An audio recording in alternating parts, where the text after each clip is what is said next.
পক্ষে সাথে প্রতারণা করেছে আসিফ মাহমুদ, নাহিদ ইসলাম এবং মাহবুব আলম। তারা ওই আন্দোলনের সাথে প্রতারণা করেছে। শেখ হাসিনার বিরুদ্ধে লড়াই করে হামলা মামলার শিকার হয়েছি। সেই সময়কালে আমরা চেয়েছিলাম কি একটি বৈষম্যহীন সমাজ। বৈষম্যহীন সমাজ মানে কি?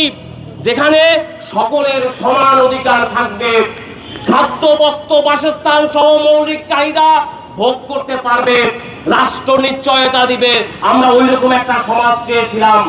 কিন্তু আমরা 17 মাস পরে এসে দেখলাম কি, যারা এই ক্ষমতায় যায়, যে যায় মক্কায় সে হয় হাজি, একটা কথা আছে না? তাই এই হলো যে অবস্থা। আজকে 17 মাস হয়েছে। আমি স্পষ্টভাবে বলতে চাই, আপনারা প্রশ্ন করতে পারেন আপনারা কেন দুর্নীতি দমন কমিশনার সামনে দাঁড়িয়েছেন।